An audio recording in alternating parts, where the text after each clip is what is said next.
to the Revenue Engine Room. Today we have a very good treat. This is your host, Georgina Salgado Chavez. I'm AI consulting and fractional CMO. What is that all about? Well, they help you to grow revenue and operational capacity. All right, now we have a very, very, very good guest with us. Her name is Tammy. She's an intuitive guide. She helps mature women like us to overcome stress. She can tell you more about herself. More than me, she knows her game. Hi, Tammy. How are you? I am so well. Thank you so much, Georgina, for inviting me on your podcast. You're welcome. Let me ask you, tell us, what did you exactly do? Because I tell them something, but it's not quite what you do. You do something very interesting. Can you please explain it to the public? What do you do? Yeah. You know what? You mentioned something when you were introducing yourself that gave me an idea. You help with operational capacity. That is awesome. I help with emotional capacity. I help with the internal world. So if we're talking about business women, we need to have the internal capacity to take on the stress of business, to take on the overwhelm. We have been living for other people for a very long time. The women I help especially, they have had it together for everybody else for most of their lives. They handle their business, they handle their families, they handle their households. I help with the overwhelm, the stress, and the mental load of all of that so that they have the capacity inside of themselves to grow and to soar. That's kind of a lot of work. Inside work, basically. Let me ask you, why did you start doing this? My goodness. So the story starts about 4 years ago. I was very successful in business. My husband and I were running a trucking company together, plus like 4 other businesses. We're kind of serial entrepreneurs. I've been an entrepreneur for about 20 years. We were the most successful we've ever been. On the inside, I was highly dissatisfied. There has to be more to life than making money. There has to be more to life than business. All we talked about, day and night, weekends, was business. I needed balance. So I started looking for a different path. I started looking for something that I could do perhaps without him as being a partner. A friend of mine started selling nail polish online, like one of those network marketing companies. And I'm like, oh, okay, well, that's something different. That's, I can do that. So I started doing that. What I discovered was that selling to women online is a completely and utterly different thing than selling transportation or carpet cleaning or as is very logical, something that's very task-oriented, transactional even. Selling to women online, coaches were telling me that you need to make women feel something to sell to them. At the time, I had no idea what that meant. What do you mean make them feel something? I was not feeling anything myself, really, except dissatisfaction and overwhelm. And I'm like, how? I was watching my stories on Instagram, following these other women who were doing this. One day I came across a woman who was crying on her stories. I think she sold makeup as a network marketing company. I saw that she was crying. She was lonely. She had just moved and she was just expressing some vulnerability, some emotion. And I felt something.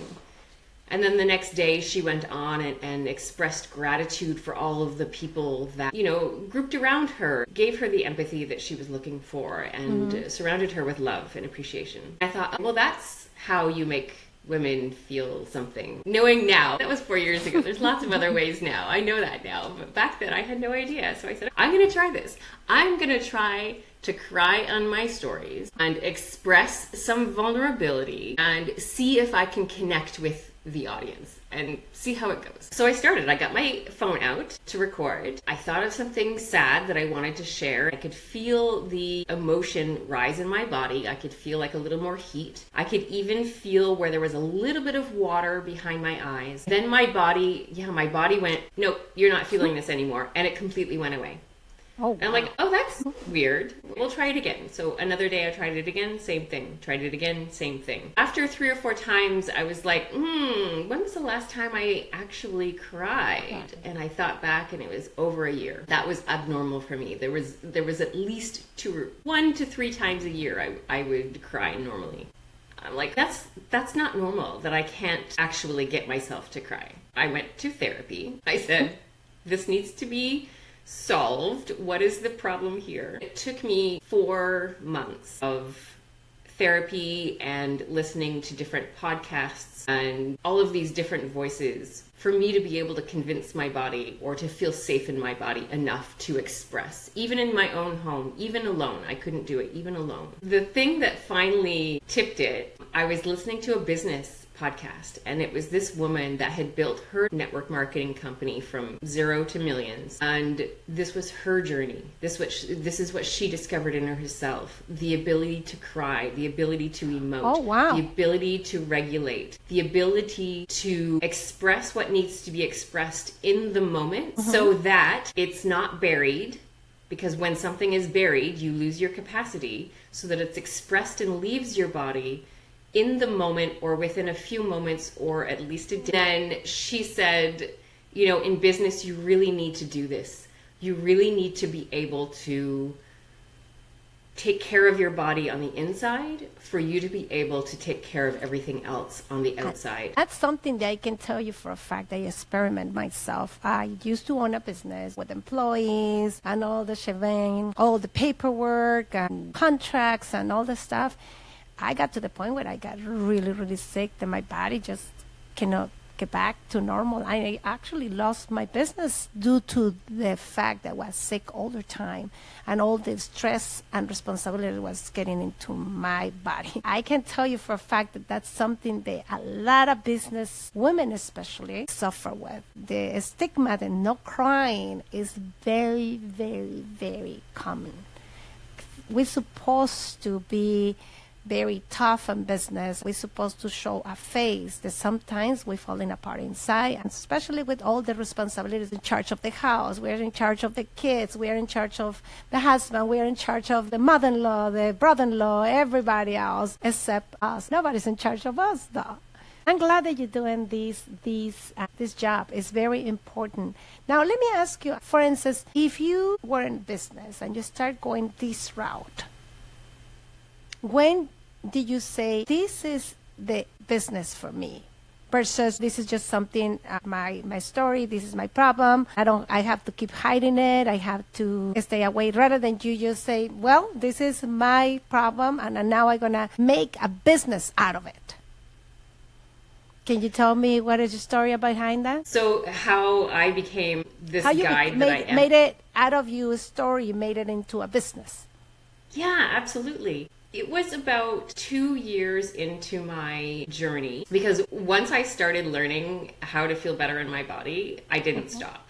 Like, it didn't stop with therapy. I went to many different therapists. I went to many different coaches. I followed many different people. I heard many different voices so that I could get the truth kind of from everybody. And there was a point that I felt so good inside my body that I said, it'd be criminal if I didn't bring this to other women. It would be criminal to not share what I have learned with the world. I can't tell you how fulfilling this work has been for me. I have never in my life, in all of my businesses and all of my jobs, ever been so fulfilled and happy with the work that I do. It is changing lives, and it's changing my life every time I help somebody else. And it's the most rewarding. I can't tell you. So in the end of the day, it's worth it. Absolutely.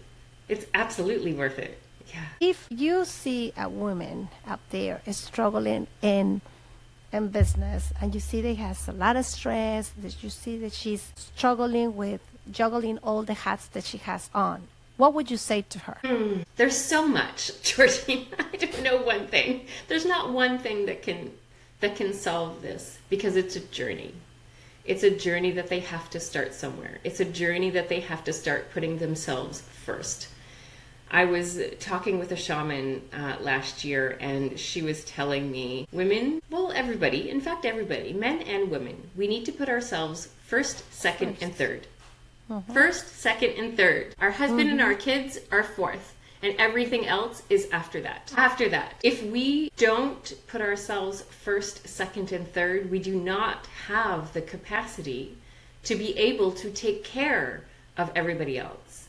If we fill ourselves so full, then we can share from the overflow, and it's abundant. There's no end. There is no end to the overflow and impact we can have to other people. But also it's a stigma in that part of it that you just mentioned, because most of us, we try to say we're not supposed to be selfish. We're not supposed to be thinking about us only. We're supposed to be compassionate and give it to others. But my thing is, if you are not well together yourself, how are you going to give it to others what you offer? You don't have nothing to offer in that case. What do you think about the people that think are selfish if you do that? That's such a horrible stigma that's out there. Oh my goodness. And I prescribe to it too. I absolutely prescribe to it. I had to change that belief inside of me, because what is the most selfless thing is to give with abundance, to give without making somebody else guilty. What if you're giving from an empty cup, but then you're bitter about it? Mm-hmm. They're not doing their part. That's not right either, right? If we're bitter from other people, or we're frustrated with other people because they're not giving to us like we're giving to them, that's not good either. I heard this quote once: I'll work on me for you, and you work on you for me. Not the other way around. Well, when you go on the plane, what did they say? Put the mask first, and then you help others to put the mask. So it's not just you putting the mask to others, and then in the very end you put it yourself, right? So that's similar to what you're saying. Now, let me ask you a question. For instance, in your line of work, people are not very good at showing emotions for whatever reason, especially in the business world. Who shows you more resistance, men or women? It really depends on the person. Mm-hmm. Probably more men than women, because men were typically raised as children. Like, we all learned this as kids. Like, this was our upbringing. So there's no fault. And our parents were raised like this. Like, we can't be blaming our parents because they were raised that way. Like, this is generation upon generation upon generation. Oh my goodness, I have lost the original question. I went off on a tangent. Can you ask that question again? To show emotions, females or males? Right. Females definitely can show a more emotion, more sadness, more of the downwards and inwards emotions. However, men are just as emotional with anger. Anger was one of the emotions that seemed to be okay to express as a child, or growing up as a teen. Anger seemed to be okay. Under anger, there's always sadness. There's always another emotion under there that they just don't know how to express. So women express sadness better, and women have a harder time expressing anger, actually, because that's a no-no growing up, when women express anger, when girls express anger. It's just different, right? We're each taught what is good and what is quote-unquote bad growing up. Give us like a tip or a secret sauce, just a small one. I know that you have to do more than one session, or you have to do more than one thing. Give us one thing that you think that is very powerful. It can make a difference to the people that listening to us. We can get some sort of results. Of course, they have to call you back to get the whole shebang, right? Give us one little framework that you use for you therapy, guidance, or whatever it is that you do. Yeah, so I'm going to give you a breathing technique, because this breathing technique I find is very powerful in the moment of stress. It's called the physiological sigh. And what you do is you take a deep breath in, and then you take another sip of air at the very top, and then a slow, long exhale. You do this over and over again for perhaps 3 minutes, and you will find a huge difference in your chest, in your breathing, in your stress level. Basically, stress is tightness. Stress is an inward tension in your muscles. You're holding things together. That's the stress. These sighs expand, relax your muscles, relax your body. So the physiological sigh, I think, for me anyway, because there's many different breathing techniques you could use, In the moment, for me, that physiological sigh is so powerful. I do it right before I go on stages to speak. It just calms my nerves in the moment so well. That's kind of cool. I hope that everybody practice it. I know that breathing is a major thing for our body, for our health. I can tell you, when I was in clinic, I used to sit down with my patient to teach them how to breathe. Because a lot of people, they are so much stressed out, so much into the today, go, going with the kids, going to play ball, going to do everything else, but they forget how to breathe. Many people, I find out in clinic, when I was in clinic every single day, I was teaching them how to breathe. Normally, people, when they're under stress, they breathe backwards. They breathe backwards rather than fill out. When they inhale the air, they contract. Basically, they are not getting the oxygen that they need to get in order for them to have a quality life. One more thing. I put you in the spot now. If you are an entrepreneur, what would you do in order for you to take care of yourself? What would you recommend? Like, for instance, it can be the breathing, but it can be walking, it can be whatever else. But maybe you have a secret that people can start putting in their mind and say, listen, I'm going to do that. And then maybe I can call Tammy to help me out to overcome my problems. What would you tell them to do? So I have something. I have a free PDF that I would love to share with your listeners, because this is something that they can do. So in this PDF, it goes through all of the emotions: anger, frustration, the really hard, the intense emotions, like high energy, intense outward emotion. Then it goes through sadness, which is a really inward, kind of more cuddly kind of emotion. It goes through 5 or 6 emotions, and it tells you the techniques that you could use to help process that emotion out of your body. Because sadness, perhaps it needs crying. Sadness, perhaps it needs a hug. Perhaps it needs speaking with somebody else, co-regulation with somebody else. Perhaps it needs hugging a pillow. Anger, perhaps it needs hitting your pillow. Perhaps it needs doing jumping jacks. There's different emotions require different actions. I would love to be able to offer your listeners that this. would be nice. But also, to do the PDF teach you how the emotion manifests in your body? It doesn't teach how it manifests. Because that's a long story. How it manifests goes back to childhood, goes back to what you learned in childhood, and all the way through the years. You've gained these strategies. You've believed these thoughts that other people have told you, and the stories that are running through your unconscious mind that you aren't even aware of affect how you feel. And that's a lot of the work I do. Is I help people with their bodies relieving stress, but I also help them with their limiting beliefs, with those beliefs and those stories that have been running around in their heads for decades. I can help them dissolve those stories so that that stress doesn't affect them anymore, so that they aren't triggered anymore in the same situations that they used to be triggered. That was a really fun thing that started happening to me, especially with my husband, because we were business partners. You know, he would say something that was triggering to me, and then I would be having the same conversation months later, and I'd be like, I'm not triggered anymore. This what we're saying doesn't trigger me anymore. So I didn't even need to regulate my body and use those tools, because I didn't get affected in the first place.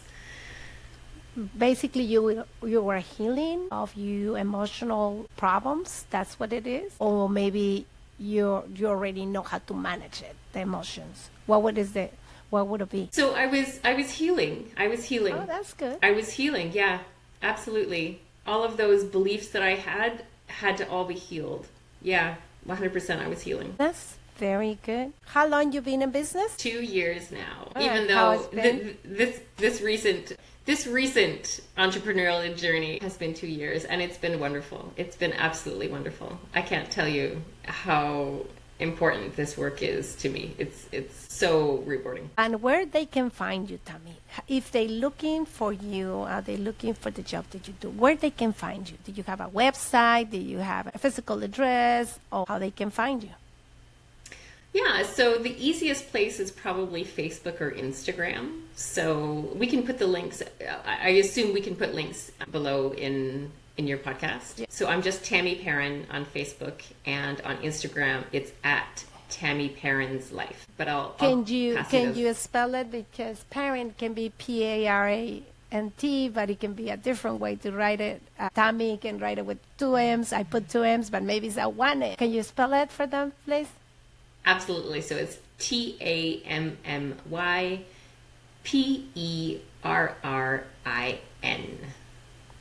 So Tammy Perrin and Facebook. Well, that's good. Anything else that you want to tell us that you can help the listeners to take care of themselves and the work that you do for others? I don't know if I can tell them anything else, but I do want to reiterate that the most important thing they can do for themselves is put themselves first, second, and third. And that belief is not selfish. It is so that they can take care of everybody else in a better way. Thank you, Tammy. Well, you listened from the guru, Tammy. Please visit her on Facebook. Again, come back to the Revenue Engine Room to visit us. We're going to have a lot of these insights from others. And Tammy, probably you can come back again to see us. Hopefully you do. Give us more insight for others to take care of themselves. See you next time, and we're going to finish with this. Like to party. We like to party.